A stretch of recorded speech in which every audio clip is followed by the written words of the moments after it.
All right, guys. I caved. I did it. I bought the damn thing. I walked into Ulta. They had a few left. I picked it up. I've tried it a few times, and I really like it. And honestly, I wasn't even really that interested in this palette because, again, I pretty much have all of these colors in some form or another. But since everybody seemed to be having issues with these shadows and getting them to work and getting them to blend out and all that stuff, I was just kind of curious to see if I could even make it work. So I'm like, fuck it, I'm gonna buy it, we're gonna try it. So you've all seen it, you guys all know what this thing looks like inside. What I really wanted to do today was create a look using this purple shade in particular down here, because it seems like that's the one that people are having the most trouble with. But I think with a shade like this, you just really have to know how to use it to get it to really work. So again, I'm just gonna show you how I do things, and hopefully it makes a little bit of sense, and hopefully it makes this palette a little bit easier for people to work with. So let me just go ahead and get some powder laid down really quick and we'll get this started.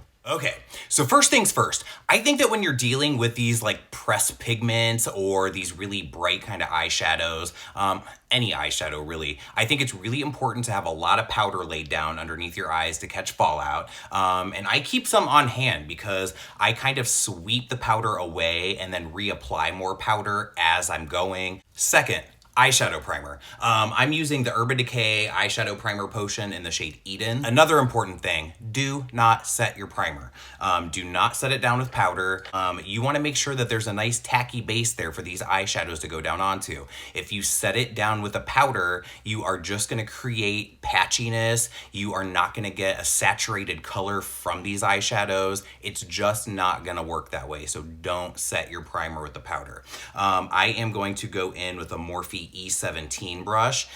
This is like a domed, almost like a blending brush, but not quite. It definitely has a little bit of firmness to it, but it's still soft. So what I'm gonna do is I'm gonna take this brush and I'm just going to very lightly just kind of touch this shadow.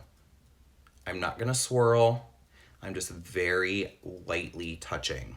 And I'm just going to press that shadow right onto that sticky base. And you're probably going to have to go back in several times. But basically what you're doing is you are just kind of packing that color on. I think another thing that's really important with this purple is that you need to apply this color before you apply any other colors. Don't go in and lay down your transition and then expect that you're going to be able to pack and blend this color over top of it, because it's just not going to happen. Now notice I'm going back and forth almost in like a windshield wiper kind of action here, but I'm not swiping. And every single day that goes by, my eyelids are getting more and more hooded and more creased. So if I stretch my eyelid out a little bit, you can see where it's missing shadow, where all of my creases in my eyelid are. So what I'm gonna do is I'm gonna press into that color again, and I'm gonna press that shadow right in to that creased area. And making sure that you've got that color really saturated in there. And notice we have not blended anything out. We have not done the windshield wiper motion, swiping back and forth to get that color in that crease. We have literally just packed it down over top of an unset eyeshadow base. So now I've got that shadow packed into the crease where I want it. I'm not gonna actually blend that out yet. I wanna go ahead and lay this color down underneath my lash line as well, and just kind of, again, get that color where I want it and make sure I've got it really saturated and completely even before I go in and start blending that out. So I'm gonna take the primer potion again, and I'm just going to put that right under the lower lash line. Then with a pencil brush, just kind of blending out the eyeshadow primer. And I'm doing this just a little bit at a time. I'm gonna do half, and then I'll do the other half after we get the shadow placed where we want it. And then back into the primer for the inner half.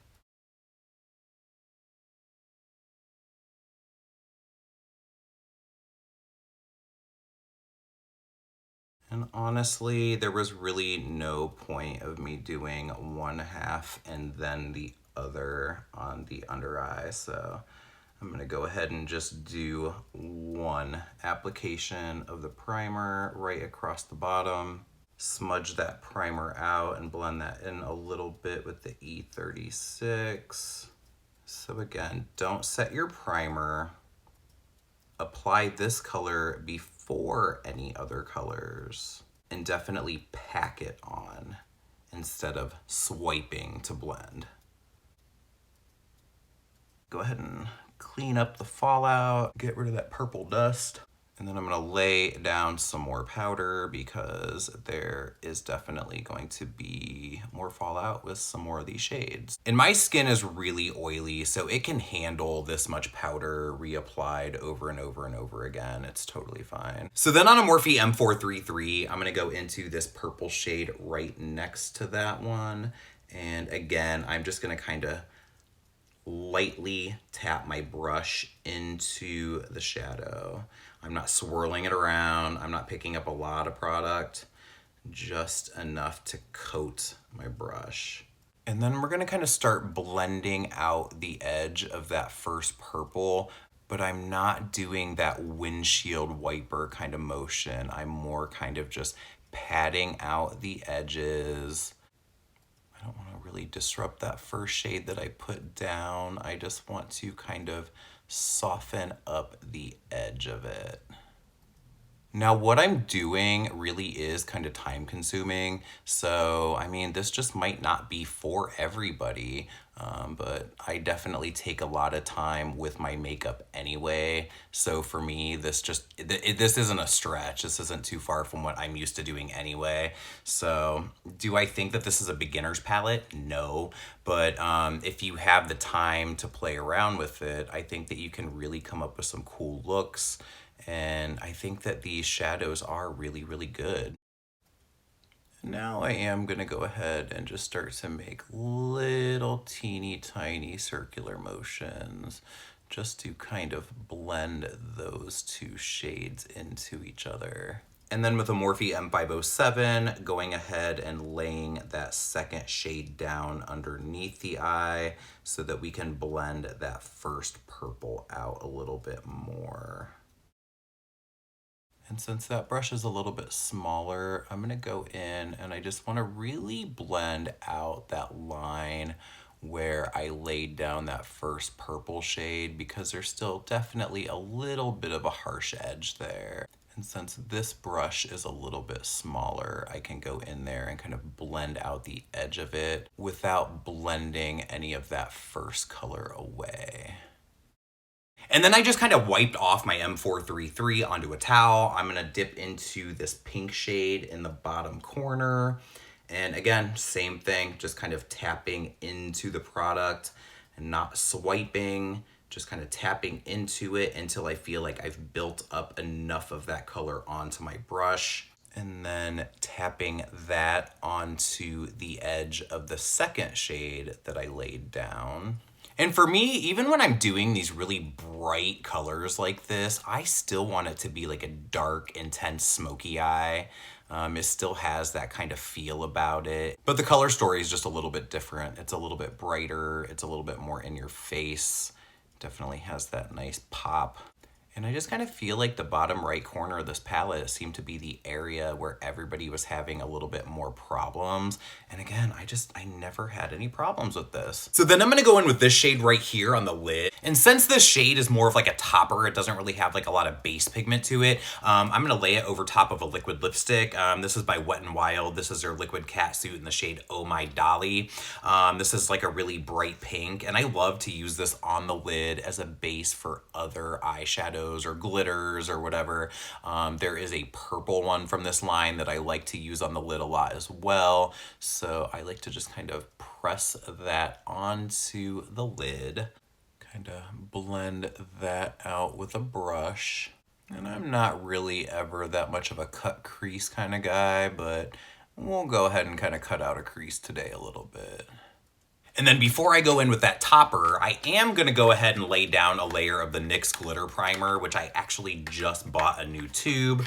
I ran out of my old one, which actually I didn't even completely run out of it. What happens with this glitter primer is, damn, they really don't want you to get in there, do they? I almost think they need to work on the component of this, because what ends up happening is before you can even get through an entire tube of this, it ends up splitting. The plastic splits about right here. You go to squeeze out the primer and it kind of oozes out the side of the tube, and then one day you go to put your cap back on it and it just rips this whole tip right off of it. So I mean, it's only like $6 or $7, so it's not even like a huge investment, but I can never use an entire tube of this because the whole component just like breaks before you can finish it.